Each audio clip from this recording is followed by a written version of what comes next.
Hello ಮಕ್ಕಳೇ, ಈಗ ನೋಡಿ ಫಸ್ಟ್ ಆಫ್ ಆಲ್ ಸಬ್ಸೆಟ್ಟಿನ ಒಂದು ಡೆಫಿನೇಷನ್ಸ್ ಬೇಸಿಕ್ಸ್ ಆಫ್ ಎಕ್ಸಸೈಸ್ 1.3ಗಿಂತ ಮುಂಚೆ ಇದನ್ನು ಸಬ್ಸೆಟ್ಟಿನ ಒಂದು ಡೆಫಿನೇಷನ್ ಎಲ್ಲ ಇಂಟ್ರೊಡಕ್ಷನ್ ಕೊಡ್ತಿದ್ದೇನೆ. ಇದರೊಳಗೆ ಎಲ್ಲ ಕವರ್ ಮಾಡ್ತಿದ್ದೇನೆ ನೋಡಿ. ಈಗ ನೋಡಿ ಸಬ್ಸೆಟ್ ಅಂತ ಹೇಳಿದರೆ ನಿಮಗೆ ಎಕ್ಸಾಂಪಲಲ್ಲಿ ನೀವಾಗ ಫುಲ್ ಒಂದು ಕಾಲೇಜ್ ಇದೆ 11th ಮತ್ತು 12th. ಆ 11th ಮತ್ತು 12th ಕ್ಲಾಸ್ನಲ್ಲಿ ಇವಾಗ ಪಿಕ್ನಿಕ್ ಅರೇಂಜ್ ಮಾಡಿದ್ದಾರೆ. 12th ಸ್ಟ್ಯಾಂಡರ್ಡ್ ಎಲ್ಲರಿಗೂ ಪಿಕ್ನಿಕ್ಕಿಗೆ ಅಲೌ ಮಾಡಿದ್ದಾರೆ. 11th ಸ್ಟ್ಯಾಂಡರ್ಡ್ನಲ್ಲಿ ಏನು 10th ಬೇಸಿಸ್ ಮೇಲೆ ಟಾಪರ್ಸ್ ಇದ್ದವ್ರನ್ನ ತೆಗೆದುಕೊಂಡಿದ್ದಾರೆ. ಇವಾಗ ಏನಾಗುತ್ತೆ, 11th ಸ್ಟ್ಯಾಂಡರ್ಡ್ನ ಟಾಪರ್ಸ್ ಮತ್ತು 12th ಸ್ಟ್ಯಾಂಡರ್ಡ್ನ ಎಲ್ಲ ಸ್ಟೂಡೆಂಟ್ಸ್ ಬರುತ್ತಾರೆ. ಈ ಎರಡು ಪಿಕ್ನಿಕ್ ಹೋಗುವಾಗ 11th ಸ್ಟ್ಯಾಂಡರ್ಡ್ ಏನಿದೆ ಕ್ಲಾಸ್ ಇಲ್ಲಿ ಫುಲ್ ಕಾಲೇಜ್ನಲ್ಲಿ ಅದೇನಿದೆ ಒಂದು ಸಬ್ಸೆಟ್ ಆಗುತ್ತೆ. 11th ಸ್ಟ್ಯಾಂಡರ್ಡ್ ಮಕ್ಕಳು ಫುಲ್ ಕಾಲೇಜ್ನಲ್ಲಿ ಇವಾಗ ನೋಡಿ ಒಂದು ಕಾಲೇಜ್ ಎಕ್ಸ್ ಅಂತಿದೆ. ಕಾಲೇಜ್ ಎಕ್ಸ್ನಲ್ಲಿ ಸ್ಟೂಡೆಂಟ್ ಇದ್ದಾರೆ, 11th ಸ್ಟ್ಯಾಂಡರ್ಡ್ ಸ್ಟೂಡೆಂಟ್ ಇದ್ದಾರೆ. ಸೊ ಇವಾಗ ಏನಾಗುತ್ತಾರೆ 11th ಸ್ಟ್ಯಾಂಡರ್ಡ್ ಸ್ಟೂಡೆಂಟ್ಸ್ ಇದು ಸಬ್ಸೆಟ್ ಆಫ್ ಎಕ್ಸ್. ಅಂದರೆ ಒಂದು ಎಕ್ಸ್ ಅಂತ ಹೇಳಿ ಒಂದು ಸಬ್ಸೆಟ್ ಇದೆ. ಎಕ್ಸ್ ಅಂತ ಹೇಳಿದರೆ 11th + 12th. Okay, 11th ಸ್ಟ್ಯಾಂಡರ್ಡ್ನಲ್ಲಿ 11th is a subset of X ಆಯಿತಾ. 12th ಇದು ಟೋಟಲ್ ಕಂಬೈನ್ ಮಾಡಿದರೆ ಒಂದು ದೊಡ್ಡ ಸೆಟ್ ಆಗುತ್ತೆ. ದೊಡ್ಡ ಸೆಟ್ನಲ್ಲಿ ಇನ್ನೂ ಸಬ್ಸೆಟ್ ಅಂತ ಹೇಳಿದರೆ ಒಂದು ಚಿಕ್ಕ ಸೆಟ್, ಅದರದ್ದು ಪಾರ್ಟ್ ತೊಗೊಂಡ್ರೆ ಅದೇ ಒಂದು ಸಬ್ಸೆಟ್ ಆಗುತ್ತೆ. ನಾನು ಪ್ರಯಾಸ ಪಟ್ಟಿದ್ದೇನೆ, ದಯವಿಟ್ಟು ಇದನ್ನು ಅರ್ಥ ಮಾಡ್ಕೊಳ್ಳಿ. ಒಂದು ಕ್ಲಾಸ್ನಲ್ಲಿ ಇವಾಗ ನೋಡಿ ಫುಲ್ ಕ್ಲಾಸ್ ಇದೆ, ಅದರೊಳಗೆ 10th ಸ್ಟ್ಯಾಂಡರ್ಡ್ ಸ್ಟೂಡೆಂಟ್ಸ್ ಇದ್ದಾರೆ. ಅವರಲ್ಲಿ ಎಲ್ಲರಿಗೆ ಪಿಕ್ನಿಕ್ಗೆ ತೊಗೊಂಡು ಹೋಗ್ತಿದ್ದಾರೆ ಅಂತ ಅನ್ಕೊಳ್ಳಿ. ಮತ್ತು ಎಲ್ಲ ಕ್ಲಾಸ್ನೇ ಫಸ್ಟು ಸೆಕೆಂಡ್ನಲ್ಲಿ ಒಬ್ಬೊಬ್ಬರು ಟಾಪರ್ನ ಅರೇಂಜ್ ಮಾಡ್ತಿದ್ದಾರೆ. ಅದೆಲ್ಲ ಟಾಪರ್ಸ್ ಟೋಟಲ್ 9 ಸ್ಟೂಡೆಂಟ್ಸ್ ಆಗುತ್ತಾರೆ. 10th ಸ್ಟ್ಯಾಂಡರ್ಡ್ ಫುಲ್ ಕ್ಲಾಸ್ ಬರುತ್ತೆ. ಸೊ ಇವಾಗ ಏನಾಗುತ್ತೆ 9th ಸ್ಟ್ಯಾಂಡರ್ಡ್ 9 ಮಕ್ಕಳು ಅಂದರೆ 1ರಿಂದ 9ರವರೆಗೆ ತರಗತಿವರೆಗೆ ಎಲ್ಲ ಸ್ಟೂಡೆಂಟ್ಸ್ ಟಾಪರ್ಸ್ ಅಂತೇಳಿ 9 ಜನ ಆಗುತ್ತಾರೆ. 10th ಸ್ಟ್ಯಾಂಡರ್ಡ್ನಲ್ಲಿ ಟೋಟಲ್ ಎಲ್ಲ ಟೋಟಲ್ ಸ್ಟ್ರೆಂತ್ ಹೋಗುತ್ತೆ. ಸೊ ಅವಾಗ ಏನಾಗುತ್ತೆ 9 ಸ್ಟೂಡೆಂಟ್ಸಲ್ಲಿ ಇದು ಫಸ್ಟ್ ಸ್ಟ್ಯಾಂಡರ್ಡ್ ಸ್ಟೂಡೆಂಟ್ ಏನಿದೆ ಒಂದು ಸಬ್ಸೆಟ್ ಇದೆ ಫುಲ್ ಸ್ಕೂಲಿಂದ. ಸ್ಕೂಲ್ ಅಂತ ಹೇಳಿದರೆ ಫುಲ್ ಸ್ಕೂಲ್. ಆಮೇಲೆ 10th standard is also subset of school. ಸ್ಕೂಲ್ನಲ್ಲಿ ಎಲ್ಲ ಮಕ್ಕಳು ಬರುತ್ತಾರೆ. 10th ಸ್ಟ್ಯಾಂಡರ್ಡ್ ಒಂದು ಸಬ್ಸೆಟ್ ಆಗುತ್ತೆ ಅದರೊಳಗೆ. ಸೊ ನಾನು ಪ್ರಯಾಸ ಪಟ್ಟಿದ್ದೇನೆ, ದಯವಿಟ್ಟು ಅರ್ಥ ಮಾಡ್ಕೊಳ್ಳಿ. So A is a set, ಈ ಸೆಟ್ ಟು ಬಿ ಸಬ್ಸೆಟ್ ಇದೆ. NCERTಯಲ್ಲಿದೆ, ನೀವು NCERT ರೆಫರ್ ಮಾಡಿ. ಇಲ್ಲಾಂದರೆ ಇದು ತುಂಬ ಬೇಸಿಕ್ನಲ್ಲಿ ನಾನು ಬರ್ತಿದ್ದೇನೆ. A is said to be subset of B if element each element of A is also a element of B. ಇದನ್ನು ಸಿಂಬಾಲಿಕಲಿ ಮ್ಯಾಥಮೆಟಿಕಲಿ ಹೇಗೆ ಬರೀತಾರೆ ಅಂದರೆ ಇವಾಗ ನೋಡಿ A is said to be subset. ಸಬ್ಸೆಟ್ಟಿಗೆ ಏನು ಬರೀತಾರೆ, ಹೀಗೆ ಯು ಅಂತ ಬರ್ದ ಅದನ್ನು ಈ ಕಡೆ ದುಗ್ಸಿದ್ರೆ ಅದನ್ನು ಮಲ್ಸಿದ್ರೆ ಹೀಗೆ ಆಗ್ತದೆ. ಅಂದರೆ ಸಿ ಥರ, ಆದರೆ ಸಿ ಎಲ್ಲ ಟಚ್ ಮಾಡಿ ಬರೆದ್ರೆ A is a subset of B ಅಂತ ಬರೀತಾರೆ. If X belongs to X is a element of A and it belongs to A implies that X belongs to B also. Okay, ಇಲ್ಲಿ ನಾನು ಹೀಗೆ ಹಾಕಿದ್ದೇನೆ, ಎರಡು ಸೈಡ್ ಹಾಕಿಲ್ಲ. ಎರಡು ಸೈಡ್ ಹಾಕೋದು ರೀಸನ್ ಇದೆ ನೋಡಿ. ಇವಾಗ ನೋಟ್ನಲ್ಲಿ ಒಂದು ಬರಿತೀನಿ, A is said to be subset and B is also said to be, A is a subset of B and B is also subset of A. Then A equals to B ಆಗುತ್ತೆ. ಅಂದರೆ ಇದರೊಳಗೆ elements ಮತ್ತು number of elements ಎರಡೂ same ಇರುತ್ತೆ. ಹಿಂದಿನ ವಿಡಿಯೋದಲ್ಲಿ ನಾನು ಬೇಸಿಕ್ನಲ್ಲಿ cover ಮಾಡಿದ್ದೇನೆ. ಮತ್ತು ಯಾವಾಗೂ ಇತ್ತಲ್ಲ ಒಂದು ಸೆಟ್ಟು ಒಂದು ತಂದೆ ಸಬ್ಸೆಟ್ ಆಗಿರುತ್ತೆ.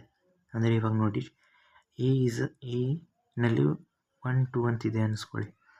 ಸೊ ಎ ಸಬ್ಸೆಟ್ ಬರೆಯುವಾಗ ನಾವೇನು ಬರಿತೀವಿ, A is also subset of A itself ಅಂಥೇಳಿ. ನಲ್ ಅಂತ ಹೇಳಿದರೆ ಏನೂ ಇಲ್ಲ, ಖಾಲಿ. ಅಂದರೆ ಏನು ಎಲಿಮೆಂಟೇ ಇಲ್ಲ. ಮತ್ತು ನಲ್ is a subset of A. ಓಕೆನಾ. 4ನೇ ಪಾಯಿಂಟ್ ನೋಡಿ, ತುಂಬ ಇಂಪಾರ್ಟೆಂಟು. ಒಂದು ಸೆಟ್ ತೊಗೊಂಡಿದ್ದೀನಿ 1 2 A equals to 1 2 3 4 1 2 3, B equals to 1 2 3 4, C equals to 1 2 3. ಇದರೊಳಗೆ ಈ ಮೂರನ್ನ ಕಂಬೈನ್ ಮಾಡಿ ಹೇಳ್ತಿದ್ದೇನೆ ನೋಡಿ. ಎ ಮತ್ತು ಸಿ ಎರಡು ಈಕ್ವಲ್ ಇದೆ. ಅದರೊಳಗೆ ಏನಾಗುತ್ತೆ, A is a subset of C and C is also a subset of A. Okay, ಮತ್ತು ನೋಡಿ A is a subset of B, C is a subset of B ಆಗುತ್ತೆ. ಆಮೇಲೆ D is not a subset of B, ಏಕೆಂದರೆ ನೋಡಿ 2 7 8 ಇದೆ. ಇಲ್ಲಿದೆ 1 2 3 4 5 ಮಟ್ಟ ಇದೆ. ಇದ್ರೊಳಗೆ ನೋಡಿದರೆ ನೀವು ಒಂದು ಸರ್ 2 ಇದೆಯಲ್ಲ ಸರ್ ಸಬ್ಸೆಟ್ ಅಂತ ಬರೀರಿ ಅಂತೇಳಿ ಬರೆಯೋಕ್ಕಾಗಲ್ಲ. ಇದು ಫುಲ್ ಎಲಿಮೆಂಟ್ಸ್ ಈ ಸೈಡ್ ಕಡಿಮೆ ಇರಬೇಕು, ಇಲ್ಲಾಂದರೆ ಈಕ್ವಲ್ ಇರಬೇಕು. ಈಕ್ವಲ್ ಆರ್ ಲೆಸ್ ದೆನ್ ಇತ್ತಂದರೆ ಅವಾಗಷ್ಟೇ ಇದು ಸಬ್ಸೆಟ್ ಆಗುತ್ತೆ. ಇದರೊಳಗೆ ಜಾಸ್ತಿ ಇದ್ರೊಳಗೆ ಕಡಿಮೆ ಅಂದರೆ ಅದು ಸಬ್ಸೆಟ್ ಆಗೋ ಚಾನ್ಸೇ ಇಲ್ಲ. ಮತ್ತು ಜಾಸ್ತಿ ಅಂತಲ್ಲ, ಒಂದೇ ಎಲಿಮೆಂಟ್ ಇದ್ರೂ ಸಬ್ಸೆಟ್ ಆಗಲ್ಲ. ಎಲ್ಲ ಎಲಿಮೆಂಟ್ಸ್ ಇದರೊಳಗೆ ಕಡಿಮೆ ಇರೋ ಒಂದು ಸೆಟ್ನಲ್ಲಿ ಕಡಿಮೆ ಇರೋ ಎಲಿಮೆಂಟ್ಸ್ ಇದಿಷ್ಟು 2, 7, 8 ಇದರೊಳಗೆ ಪ್ರೆಸೆಂಟ್ ಇದ್ದಾಗ ಅಷ್ಟೇ ಆ ಸಬ್ಸೆಟ್ ಆಗುತ್ತೆ. ಸೊ ನೋಡಿ, ಇದು ನ್ಯಾಷನಲ್ ಅಂದರೆ ಸ್ಟ್ಯಾಂಡರ್ಡೈಸ್ ಒಂದು ಫಾರ್ಮ್ ಇದೆ. ಈ ಥರ ರಿಯಲ್ ನಂಬರ್ಸ್, ಈ ಥರ rational numbers, integers, whole numbers and natural numbers. Real ನಂಬರ್ಸ್ನ ಸಬ್ಸೆಟ್ ಏನಿದೆ ರ್ಯಾಷನಲ್ ನಂಬರ್ಸ್. ರಿಯಲ್ ನಂಬರ್ಸ್ ಇದರಿಂದ ಆಗಿರುತ್ತೆ, ಒಂದು P/Q ಫಾರ್ಮ್ನಲ್ಲಿ ಆಗುತ್ತೆ, ಪ್ಲಸ್ ಅಂದರೆ ಇರ್ರ್ಯಾಷನಲ್ ನಂಬರ್ಸಿಂದ ಆಗುತ್ತೆ. ಇರ್ರ್ಯಾಷನಲ್ಲಿ √2, √3 ಅಂಥವು ನಂಬರ್ಸ್ ಬರುತ್ತೆ. P/Q ಅಂತ ಹೇಳಿದರೆ ಇಲ್ಲಿ Q is not equals to 0 ಇಂಥವೆಲ್ಲ ಸೇರುತ್ತೆ. ನೀವು ಕೇಳ್ಬೋದು ಇದಕ್ಕೆ ಬರ್ದಿಲ್ಲ ಸರ್ ಅಂತೇಳಿ. T ಅಂತ ಹೇಳಿದರೆ irrational numbers. T is also subset of real numbers and Q is also subset. Q ಅಂತ ಹೇಳಿದರೆ rational numbers. Rational number is also subset of real numbers and integer is subset of rational numbers. So ಇದೇನಾಗುತ್ತೆ, interlink ಇದೆ. ಅಂದರೆ integers is a subset of real numbers. ಹೀಗೆ ಇದೆಲ್ಲ, ಇದು natural numbers, ಇದು whole numbers, ಇದು integers, ಇದು rational numbers, ಇದು ರಿಯಲ್ ನಂಬರ್ಸ್, ಇದು ರ್ಯಾಷನಲ್, ಇದು ರಿಯಲ್ ನಂಬರ್ಸ್. ಇದು ನೋಡಿ, ಇದೆಲ್ಲ ಸ್ಟ್ಯಾಂಡರ್ಡೈಸ್ ಅಂದರೆ ಚಿಕ್ಕದಿರೋದು. ಇದನ್ನು ಸ್ಕಿಪ್ ಮಾಡಿ ಬರೆದ್ರೆ natural number is also subset of real numbers. So ಇದನ್ನು ಪ್ರಯಾಸ ಪಟ್ಟಿದ್ದೇನೆ, ಅರ್ಥ ಆಗಲಿಲ್ಲ ಅಂತ ಕಮೆಂಟ್ ಮಾಡಿ. ಇವಾಗ ನೋಡಿ, ಪ್ರಾಪರ್ ಸೆಟ್ ಅಂತ ಬರುತ್ತೆ. ಒಂದು ಸೆಟ್ ಯಾವಾಗ ಪ್ರಾಪರ್ ಆಗಿರುತ್ತೆ ಅಂದರೆ ಫಸ್ಟ್ ಆಫ್ ಆಲ್ ಅದು ಸಬ್ಸೆಟ್ ಆಗಿರಬೇಕು ಅದರದ್ದು.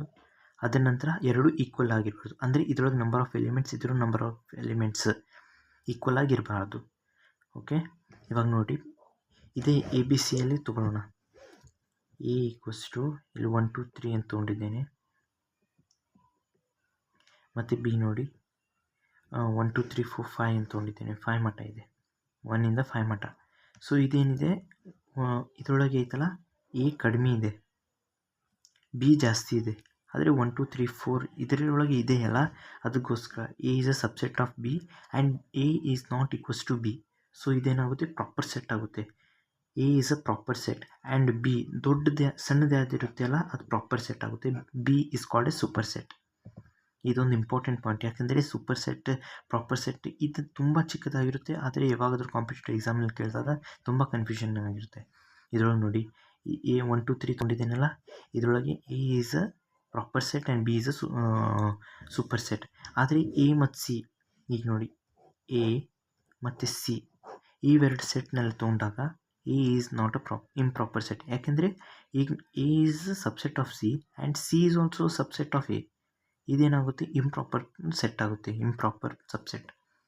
ಸೊ ಅದಕ್ಕೋಸ್ಕರ ಇದು ಆಗಲ್ಲ. ಸೊ ಇದರೊಳಗೆ ಏನಾದರೂ ಕನ್ಫ್ಯೂಷನ್ ಇದ್ದರೆ ದಯವಿಟ್ಟು ಕಮೆಂಟ್ ಮಾಡಿ. Thanks for watching.